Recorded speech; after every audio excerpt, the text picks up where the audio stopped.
जमहूरियत के नाम पर एक काला धब्बा है।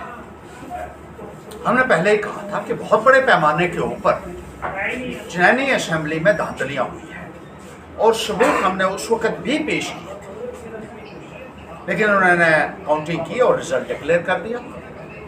मैंने चेकिंग और वेरिफिकेशन ऑफ ईवीएम्स के लिए अप्लाई किया था कि इन ईवीएम्स को जो इस्तेमाल की गई है इनकी हम चेकिंग करना चाहते हैं, इनको वेरीफाई करना चाहते हैं, क्या इन मशीनों में कोई गड़बड़ी तो नहीं है। इलेक्शन कमीशन ऑफ इंडिया को मैंने अप्लाई किया था और ये कहा गया कि आप पहले तो कहा किस रूल के तहत आप इंस्पेक्शन करना चाहते हैं। कोशिश ये रहती है इनकी कि इंस्पेक्शन ना हो। मैंने रूल्स बताए इनको, तो इन्होंने कहा कि आपको एक मशीन के लिए, एक ईवीएम के लिए 50,000 रुपया जमा करवाना पड़ेगा। तो हमने 1.5 लाख रुपया इकट्ठा किया। हमने कहा चलो 3 ही मशीनें चेक करेंगे। 3 मशीनों के लिए मैंने अप्लाई किया, फीस जब भर दी उसके बाद ये कहा गया कि आपको कोर्ट से ऑर्डर लाना पड़ेगा अगर आप मशीनों को देखना चाहते हैं, चेक करना चाहते हैं। तो मैं हाई कोर्ट में भी चला गया और हाई कोर्ट से भी हमने वो केस जीता। हाई कोर्ट ने ऑर्डर किया कि आपने इनसे फी भी चार्ज की हुई है, आपको इनको मशीनों को दिखाना पड़ेगा। जब मैं वो ऑर्डर लेकर आया तो उसके बाद क्या कहते हैं कि अब कानून बदल गया है, लेकिन मैंने इनको ये बताया कि मैं उसी कानून से गवर्न होऊंगा। I'll be governed by the law which prevailed at the time when I made the application before the ECI and at the time when I went to the court. थोड़ा सा इंटरप्रिटेशन करके भी और समझाना पड़ा, उसमें भी बहुत टाइम लगा। आखिरकार में ये राजी हुए और ये कहा गया कि 18 तारीख को आप ईवीएम्स की जो आपने कहा उसकी इंस्पेक्शन करने के लिए आ सकते हैं। उसमें मैं बताऊंगा आपको वहाँ भी कितनी हमें दिक्कत हुई, लेकिन जब ईवीएम की इंस्पेक्शन शुरू हुई तो जो पहली ही मशीन लाई गई, जब खोला गया तो उसमें पहली ही मशीन में खराबी निकली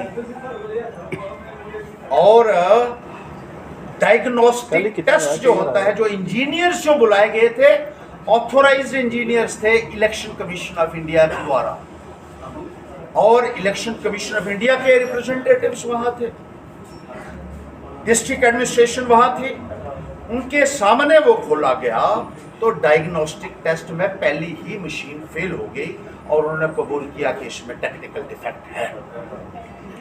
फिर वो कहने लगे कि आप इसके बदले में दूसरी मशीन खोलो।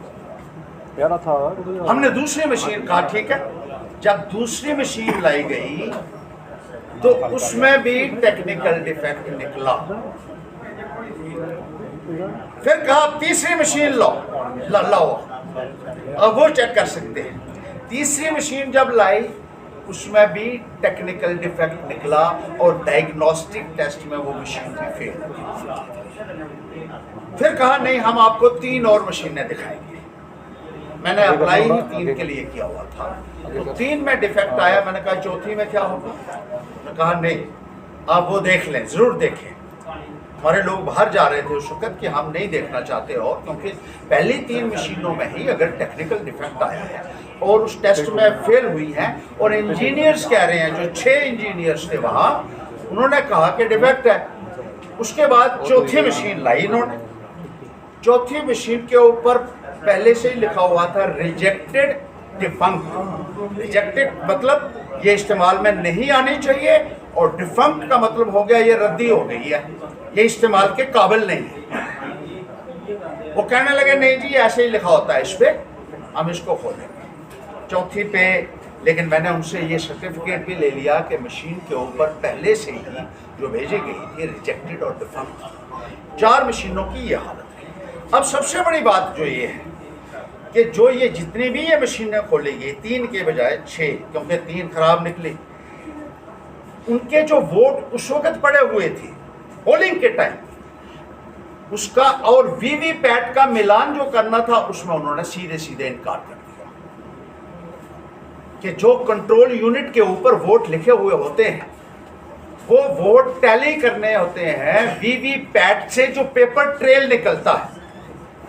कि अगर वोट मशीन दिखा रही है कैंडिडेट्स के कि ये 400 वोट हैं, तो पेपर ट्रेल भी उसके 400 निकलने चाहिए। उन्होंने कहा हम पेपर ट्रेल आपको किसी मशीन के नहीं दिखाएंगे। लेकिन अभी आप अगर किसी मशीन को वॉक पोल करना चाहते हैं तो वो हम आपको पेपर ट्रेल दिखा सकते हैं, लेकिन जो ऑलरेडी उस वक्त इलेक्शन में पड़े थे पोलिंग के वक्त, वो हम आपको नहीं बता सकते हैं। जब ये सारा सिलसिला हो गया तो हमने उनको कहा कि आपने अगर डिफेक्ट कबूल किया है तो आप हमें लिख के दे दें कि उन मशीनों के बारे में कि इसमें ये डिफेक्टिव निकली।